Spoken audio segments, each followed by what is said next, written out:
आइए आज हम इस वीडियो में क्वांटाइजेशन ऑफ चार्ज के ऊपर बेस्ड कुछ न्यूमेरिकल्स कर लेते हैं। और क्वांटाइजेशन ऑफ चार्ज का फॉर्मूला जो था क्या था, तो Q इक्वल टू में NE। Q जो था किसी भी ऑब्जेक्ट या बॉडी की टोटल चार्ज थी, N जो है वो number of current carrier, electron भी हो सकता है और प्रोटॉन भी हो सकता है, और E जो था वो फंडामेंटल चार्ज जो कि इलेक्ट्रॉन या प्रोटॉन का चार्ज होता है, जो कि सेम है कितना, तो 1.6 इंटू 10⁻⁻19 कूलम। आइए फर्स्ट एग्जांपल देखते हैं। तो फर्स्ट एग्जांपल में हमें कह रहा है कि which is bigger, a coulomb और a charge of an electron. तो इसमें दो पार्ट है। फर्स्ट पार्ट तो जो है वो थ्योरेटिकली है, उसमें सिंपल सा पूछा है 1 कूलम बड़ा चार्ज है कि एक इलेक्ट्रॉन का जो चार्ज है। तो 1 कूलम तो हमने 1 कूलम है, और जो एक इलेक्ट्रॉन का चार्ज है वो 1.6 इंटू में 10⁻⁻19 कूलम। आप खुद ही देख लीजिए दोनों वैल्यूज़ को और आपको पता चल जाएगा कि कौन सी वैल्यू ग्रेटर है। तो 1 कूलम जो है वो ग्रेटर है क्योंकि इलेक्ट्रॉन के चार्ज में 10⁻⁻19 आ रहा है, तो उस हिसाब से वो बहुत ही छोटी वैल्यू है। तो हम कह सकते हैं कि अ कूलम चार्ज इज बिगर। ठीक है, बिगर क्वेश्चन में वर्ड यूज हुआ तो bigger than charge of an electron. ठीक है, ये तो हो गया जी फर्स्ट पार्ट। अब सेकंड पार्ट में कह रहा है how many electronic charges. How many electronic charges मतलब इलेक्ट्रॉन्स की बात कर रहा है, फॉर्म 1 कूलम ऑफ चार्ज। तो ये क्वेश्चन में जो है हमें number of electrons find out करना है, और जो टोटल चार्ज की बात हुई है वो कितनी है, 1 कूलम। तो यहाँ पे जो टोटल चार्ज है वो हमें कितना गिवन है, 1 कूलम गिवन है। और जो फंडामेंटल चार्ज जिसे हम इस ई से रिप्रेजेंट करते हैं वो हमारे पास कितना होता है, तो वो वैल्यू जो हमारे पास होती है वो कितनी थी, तो 1.6 इंटू 10⁻⁻19 कूलम। और हमें जो फाइंड आउट करना है नंबर ऑफ इलेक्ट्रॉन्स। तो जो नंबर ऑफ इलेक्ट्रॉन्स हमें फाइंड आउट करना है उसे हम स्मॉल n से रिप्रेजेंट करते थे, और वो हमें यहाँ पे फाइंड आउट करना है। अब हमने सीधे से फॉर्मूला लगा देना है कि Q इक्वल टू में कितना होता है हमारा NE। हमने ये फॉर्मूला पढ़ा हुआ है, और यहाँ से हमें जो है N फाइंड आउट करना है। तो हमने जब N फाइंड आउट करना है तो N जो हो जाएगा वो इक्वल टू क्या हो जाएगा, Q अपॉन में E। ठीक है, N जो हो जाएगा वो हो जाएगा Q अपॉन में E। अब हमने यहाँ पे वैल्यू पुट कर देनी है। तो Q जो है टोटल चार्ज वो तो 1 कूलम दिया हुआ है, और जो एक इलेक्ट्रॉन का चार्ज होता है वो 1.6 इंटू 10⁻⁻19 कूलम। ठीक है, तो ये वाली वैल्यू जो है हमने डिनोमिनेटर में यहाँ पे रख देनी है, और फिर उसके बाद जो है हमने इसमें क्या करना है, कैलकुलेशन। आप वैसे भी देख सकते हो ये कूलम और कूलम यूनिट कैंसिल हो जाएगी, और नंबर ऑफ इलेक्ट्रॉन्स निकालना है तो नंबर की कोई वैसे यूनिट नहीं होती है। अब रह गया सिर्फ इसमें क्या, कैलकुलेशन। तो कैलकुलेशन आप कर लेना। इसकी जो वैल्यू आएगी 1/1.6 इंटू 10⁻⁻19 कूलम है। तो 10⁻⁻19 कूलम डिनोमिनेटर से न्यूमरेटर पे हम लेके जाएंगे, तो वो जो है एक्सपोनेंट का साइन प्लस का हो जाएगा, तो 10 क्या रह जाएगा, 19। और नीचे जो हमारे पास वैल्यू है डिनोमिनेटर में वो कितनी है, 1.6। ठीक है, अब अगले स्टेप में जो है वो क्या हो जाएगा, तो उसके बाद हमने जो है अब इसे सॉल्व कर लेना है। तो कैलकुलेशन तो आपको आती ही है, और इसे आप जब सॉल्व करोगे किसे, 1 इंटू 10⁻19 को 1.6 से डिवाइड करोगे, तो ये कुछ आपका सॉल्व होके कितना आ जाएगा, 0.625 इंटू में 10⁻19।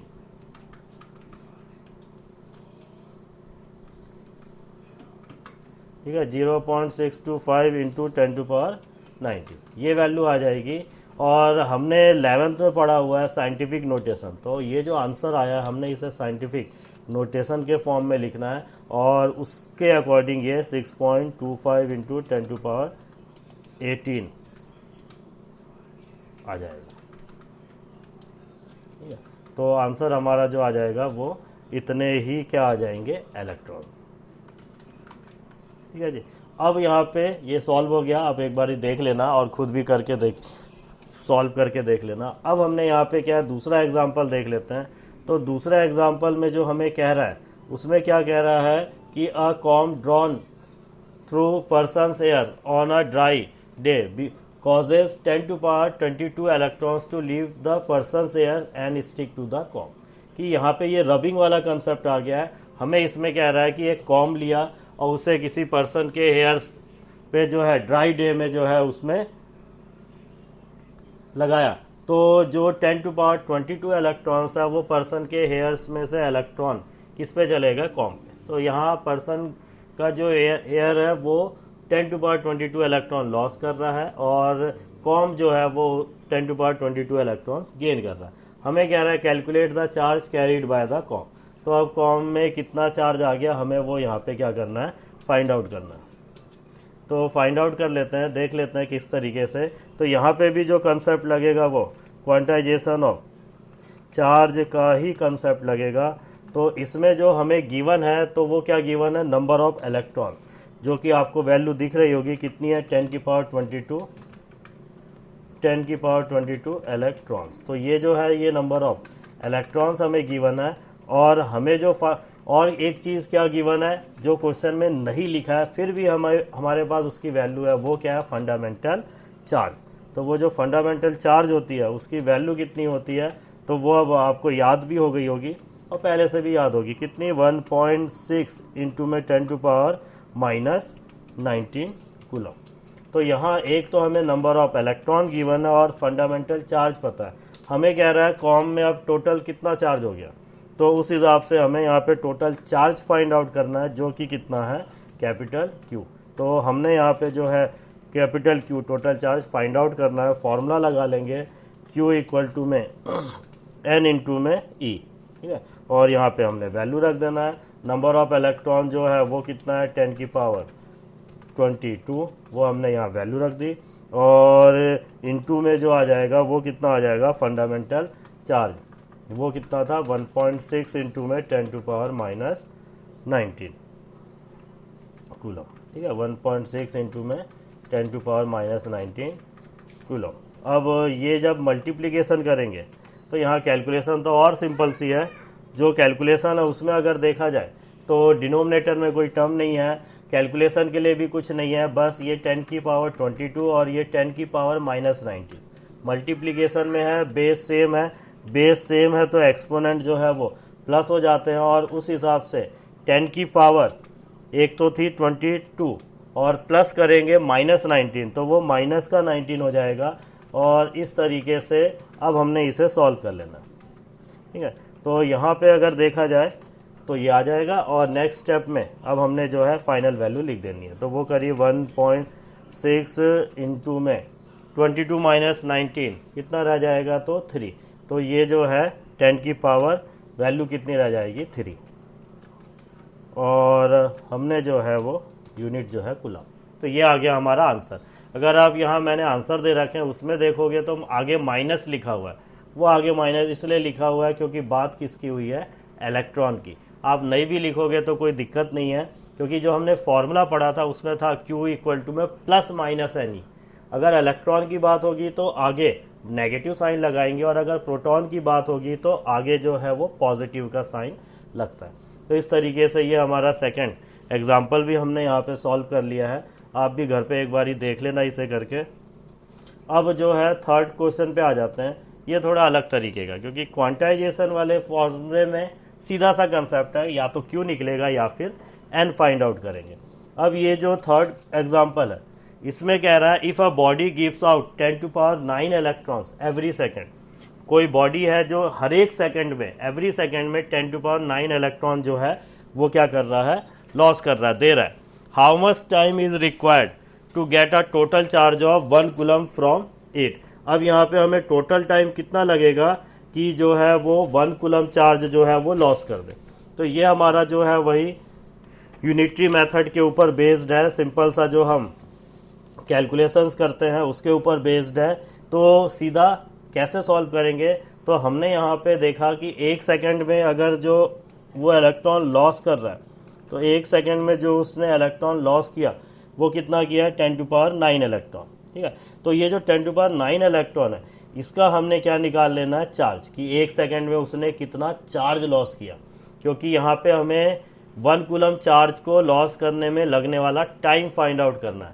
तो हम पहले ये जो 1 सेकेंड में 10⁹ इलेक्ट्रॉन जा रहे हैं, इस 10⁹ इलेक्ट्रॉन के कारण चार्ज कितना लॉस हुआ वो निकाल लेंगे। तो वो हम कैलकुलेट कर लेंगे, तो फिर हम कह सकते हैं कि भाई देख लो 1 सेकेंड में इतने चार्ज लॉस हो रहे हैं, अभी हम कैलकुलेट कर लेंगे। और उसे रिवर्स वे में भी कह सकते हैं कि इतने चार्ज 1 सेकेंड में लॉस हो रहा है, तो 1 कूलम चार्ज कितने टाइम में लॉस होगा वो फिर हमारा टाइम हम कैलकुलेट कर लेंगे। तो आइए इसे सॉल्व कर लेते हैं। तो यहाँ पे जो है क्वेश्चन में देखा जाए तो हमें जो गिवन था, तो हम थोड़ा वर्डिंग में लिख लेते हैं क्या है। तो इन 1 सेकेंड कितनी वैल्यू है, तो 10⁹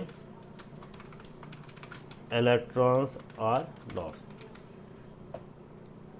ठीक है, तो हमने यहाँ पे फिर इसमें क्या निकाल लेना, चार्ज। देयरफॉर इन 1 सेकेंड कितने हो जाएंगे, loss of charge equal to कितना हो जाएगा। तो एक इलेक्ट्रॉन का चार्ज होता है 1.6 इंटू में 10⁻⁹ कूलम, और ऐसे ही कितने इलेक्ट्रॉन लॉस हुए 10⁹ तो हमने दोनों को क्या कर देना, मल्टीप्लाई। ठीक है, हमने यहाँ पे दोनों को मल्टीप्लाई कर देना है ताकि हमें जो है वो टोटल चार्ज आ जाए। इलेक्ट्रॉन तो पता था 10⁹ और एक इलेक्ट्रॉन का चार्ज 1.6 इंटू 10⁻⁻19 होता है। तो 1 सेकेंड में जो चार्ज लॉस हुआ है वो हम यहाँ से निकाल लेंगे। तो कैलकुलेशन जो आएगी वो भी कितनी आ जाएगी सॉल्व करके, तो 1.6 इंटू में 10⁻⁻19 और 10⁻⁹, तो प्लस माइनस माइनस हो जाएगा और ये 10⁻⁻10 बच जाएगा। लेकिन अब इलेक्ट्रॉन नहीं, क्या आएगा, चार्ज। मतलब जो हमें डाटा गिवन थी उससे हमने क्या फाइंड आउट कर लिया कि 1 सेकेंड में कितने चार्ज लॉस हो रहे हैं। पर हमें यहाँ पे चार्ज नहीं निकालना है, चार्ज तो हमें दिया है कि 1 कूलम। टाइम निकालना है कि कितना लॉस हो रहा है। तो इसी को हम अब रिवर्स वर्ड में लिखेंगे कि क्या लिखेंगे, 1.6 जो ये लॉस हुआ है चार्ज, 1.6 इंटू 10⁻⁻10 कूलम जो है ये चार्ज, ये जो चार्ज है लॉस इन कितने में, तो 1 सेकेंड में। तो ये कितने में लॉस हो रहा है, 1 सेकेंड में। ठीक है, तो ये 1 सेकेंड मैंने लिख दिया। अब देयरफॉर कितना लॉस करना है, कितने चार्ज के लॉस होने का टाइम निकालना है, 1 कूलम। तो therefore 1 coulomb charge loss in कितने टाइम में हो जाएगा, तो 1.6 इंटू 10⁻⁻10 कूलम 1 सेकेंड में हो रहा है। तो 1 कूलम कितने में होगा, तो वो हो जाएगा 1 अपॉन में कितनी आ जाएगी, ये वाली वैल्यू जो कितनी थी, 1.6 इंटू 10⁻⁻10 कूलम। ठीक है, तो ये यहाँ पे हमने वैल्यू रख दी। अब इसके बाद जो है हमने इसे सॉल्व कर देना, और 1 अपॉन में 1.6 हमने पहले भी कैलकुलेट किया है, ये कुछ 0.625 आता है, और जो है 0.625 और इंटू में 10 की पावर -10 डिनोमिनेटर में था, इक्वल वो ऊपर लेके जाएंगे न्यूमरेटर में तो एक्सपोनेंट का साइन चेंज हो जाएगा, और वो -10 जो है वो प्लस का 10 आ जाएगा, और इतनी सेकंड जो है वो उसे लगेगा। अब ये आ गया आंसर, लेकिन हमने जो है वो आंसर जो है एक्सपोनेंट वाले साइंटिफिक नोटेशन के टर्म्स में लिखते हैं, और उस हिसाब से साइंटिफिक नोटेशन में जब ये वैल्यू हम लिखेंगे तो वो पॉइंट जो है वो 6.25 हो जाएगा, पॉइंट जो है वो 6.25 हो जाएगा, और 10 की पावर 10 की जगह क्या आ जाएगा, 9। तो इस तरीके से यहाँ पे जो है हमारा फाइनल आंसर जो है वो इतना आ गया। ठीक है जी, अब आप नेक्स्ट एग्जांपल देख लेते हैं, उसके बाद मैं कुछ क्वेश्चंस आपको दे दूंगा, उसे आप फिर सॉल्व करके देख लेना। अब 4th एग्जांपल देखते हैं। तो 4th एग्जांपल जो है वो थोड़ा अलग सा है। ठीक है, 4th एग्जांपल जो है वो थोड़ा अलग टाइप का क्वेश्चन है। इसमें भी जो हमारा कह सकते हो आप मोल कंसेप्ट लगेगा। ठीक है, इसमें जो है हमारा मोल कंसेप्ट लगेगा, और ये बुक का एक एग्जाम्पल है। ठीक है जी, ये बुक का एक एग्जाम्पल है, तो इस हिसाब से हम इसे भी सॉल्व कर लेते हैं। तो एग्जाम्पल 4th में क्या कह रहा है, how much positive and negative charge is there in a cup of water. अब हमें एक कप ऑफ वाटर दे दिया है और उसमें बताना है कितने पॉजिटिव चार्ज है और कितने नेगेटिव चार्ज है। पॉजिटिव चार्ज प्रोटॉन के कारण होंगे और नेगेटिव चार्ज जो है वो इलेक्ट्रॉन के कारण है। अब यहाँ जो हमें दिक्कत है वो क्या है, हमें अमाउंट नहीं दिया, मास नहीं दिया कि कितना मास हमने वाटर का लिया है। तो बुक में एनसीईआरटी में इसे सॉल्व किया तो वहाँ एक एजम्पशन लिया हुआ है, तो आगे कभी भी आएगा तो आप भी वो कंसिडर कर सकते हो कि जो इन अ कप ऑफ वाटर है, तो वो जो एक कप है उसमें जो अमाउंट ऑफ वाटर है उसे 250 ग्राम कंसिडर किया। ठीक है, नॉर्मली जो ग्लास का साइज़ होता है उसमें जो है 250 ml या 250 ग्राम वाटर जो है वो आता है। तो उस हिसाब से हमने यहाँ ये एज्यूम कर लेना है कि जो वो एक कप ऑफ वाटर है उसमें जो वैल्यू है, मास है, वो कितना है 250 ग्राम। तो मैं लिख देता हूँ इसमें कि इन कप ऑफ वाटर कितना प्रेजेंट है 250 ग्राम ऑफ वाटर। तो इस तरीके से ये हमारा जो है गिवन मास हो गया। अब गिवन मास आ गया, मैंने पहले ही कहा ये मोल वाला कंसेप्ट लगेगा, ये आ गया हमारा गिवन मास। अब वाटर का जो मोलर मास होता है वो कितना होता है, तो वाटर का फॉर्मूला आपको याद होगा क्या था, H2O। ठीक है जी, वाटर का जो फॉर्मूला है वो होता है H2O। तो ये जो वाटर का फॉर्मूला H2O है, इसका अगर हम मोलर मास देखें तो इसका जो मोलर मास होता है वो क्या होता है 18 ग्राम। एक हाइड्रोजन का 1, 2 हाइड्रोजन है तो 1 और 1 2 हो गया, और एक ऑक्सीजन का कितना होता है 16। ठीक है, तो उस तरीके से ये आ गया। अब हमने यहाँ करना क्या है, तो हमने क्या करना है, जो मोलर मास है वाटर का, तो जो मोलर मास ऑफ वाटर जो है वो कितना है 18 ग्राम। ठीक है, जो उसका मोलर मास है वो 18 ग्राम पर मोल है। अब हमने करना क्या है, तो हम इसमें नंबर ऑफ मॉलिक्यूल्स निकालेंगे मोल कंसेप्ट लगा के। ठीक है, नंबर ऑफ मॉलिक्यूल्स निकालेंगे मोल कंसेप्ट लगा के। किसी भी सब्सटेंस का अगर 1 मोल ले लो, किसी भी सब्सटेंस का अगर 1 मोल लेंगे तो उसमें जो नंबर ऑफ मॉलिक्यूल या पार्टिकल या एटम्स होते हैं वो होते थे एवोगैड्रो कांस्टेंट के इक्वल। तो वो वैल्यू कितनी होती थी 6.022 इंटू 10 की पावर 23। अगर एटम्स है तो 20 इतनी एटम्स हो जाते थे, मॉलिक्यूल है तो इतने ही मॉलिक्यूल्स हो जाते थे। तो उस तरीके से यहाँ पे देख लीजिए कैसे होगा, इन 1 मोल ऑफ वाटर मास कितना होता है, मोलर मास के इक्वल होता है, तो वो कितना हो जाएगा 18 ग्राम ही, 18 ग्राम ऑफ वाटर। और मॉलिक्यूल कितने होते हैं, तो जैसे मैंने कहा 6.022 इंटू में 10 की पावर 23 मॉलिक्यूल्स ऑफ वाटर। ठीक है, इसे आप 1-2 बार और रिपीट करके देख लेना, क्योंकि हो सकता है ये अलग टाइप का क्वेश्चन है, आपको थोड़ा समझने में टाइम लगे। तो हमने क्या करना है यहाँ पे, वो जो 250 ग्राम ऑफ वाटर दिया है उसमें हमने क्या निकालना है, कितने मॉलिक्यूल है, क्योंकि पॉजिटिव और नेगेटिव है उसके अकॉर्डिंग ही आएगा। तो यहाँ 1 मोल का कंसेप्ट लिया, उसका मोलर मास ले लिया 18 ग्राम, तो 18 ग्राम वाटर में 6.022 into 10 to power 23 molecules of water है। ये हमने केमिस्ट्री में पढ़ा हुआ है, 11th में भी है, 9th में भी है। तो अब हमारे पास कितना अमाउंट है, 18 ग्राम तो मोलर मास था, हमारे पास है 250 ग्राम। तो हम लिखेंगे यहाँ पे कि देयरफॉर इन कितने में 250 ग्राम ऑफ वाटर। ठीक है, 250 ग्राम ऑफ वाटर में कितने मॉलिक्यूल होंगे, तो वही यूनिटरी मेथड लगा। 18 ग्राम में जो है वो 6.022 इंटू 10 की पावर 23 है। 1 ग्राम में ऑफ वाटर में कितना हो जाएगा, तो 6.022 इंटू 10 की पावर 23 अपॉन में क्या आ जाएगा 18। समझ रहे हो आप। ठीक है, तो इस तरीके से ये जो है यूनिटरी मेथड लगेगा। तो 1 में कितना होता है ये वैल्यू, और अपॉन में कितनी आ जाती 18 ग्राम। ठीक है, ये आ जाता, पर हमें 250 का निकालना। ये जो अभी मैंने लिखा है ये 1 ग्राम ऑफ वाटर में नंबर ऑफ मॉलिक्यूल्स है, लेकिन हमें 250 का निकालना है।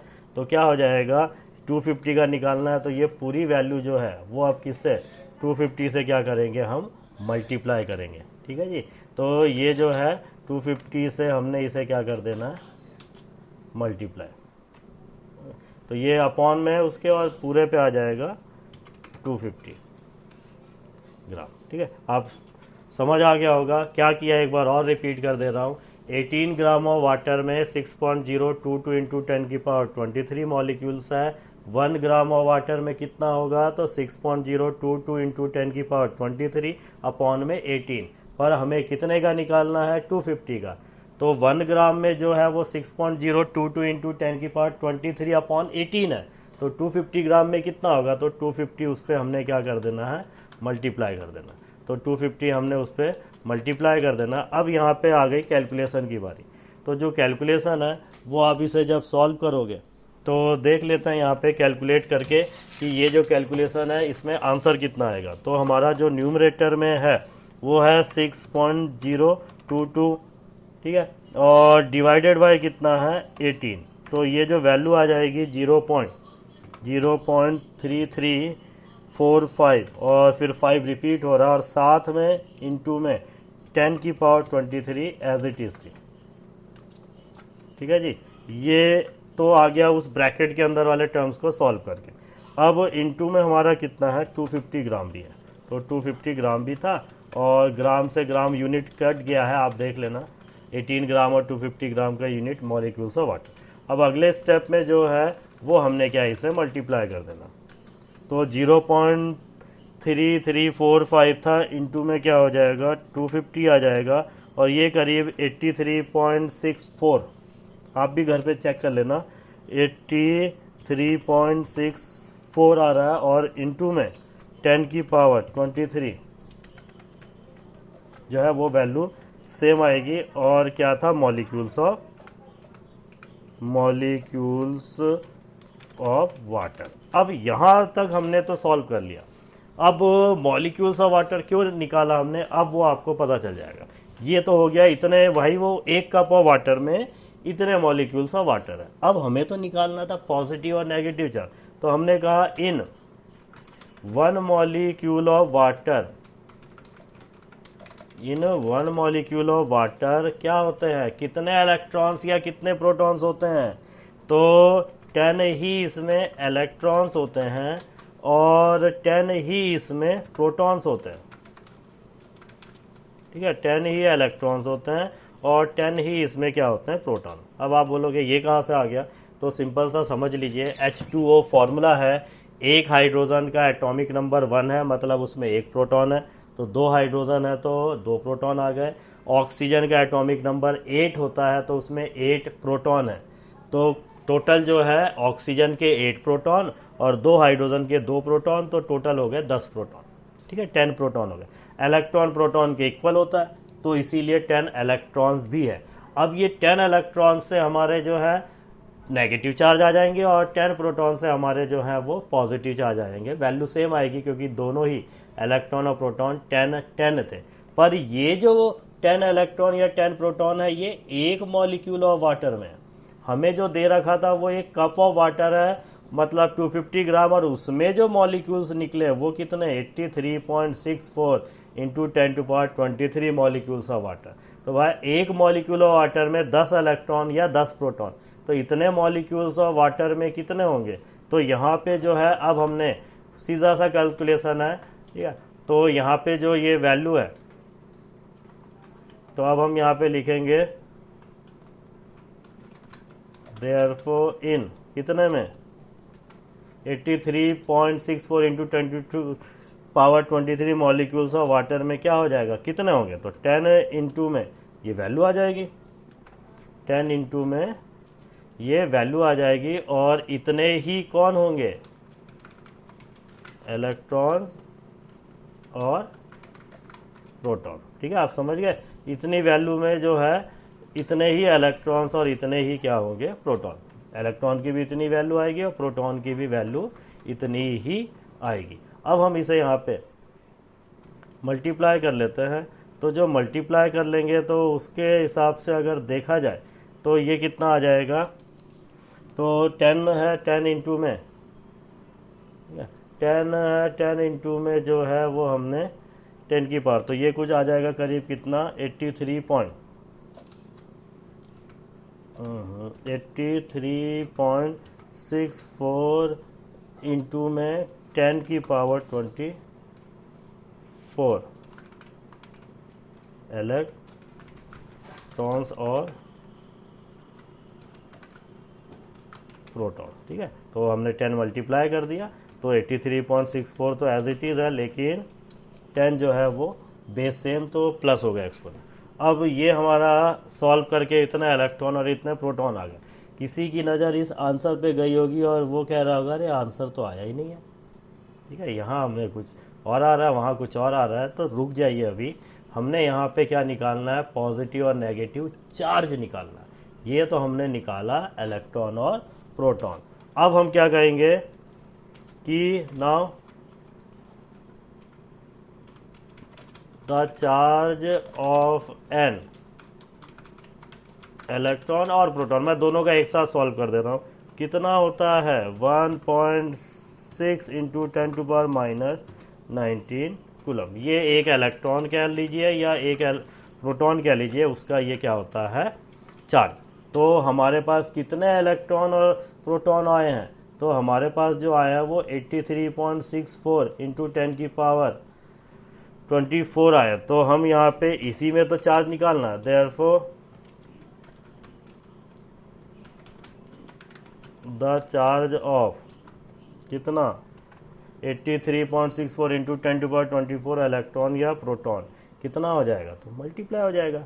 एक इलेक्ट्रॉन या एक प्रोटॉन का जो चार्ज है वो है 1.6 इंटू 10⁻⁻19 कूलम, और हमें कितने का निकालना है, तो हमें निकालना था 83.64 और इंटू 10⁻24। अब ये इलेक्ट्रॉन्स प्रोटॉन्स नहीं, अब ये तो क्या आएगा चार्ज।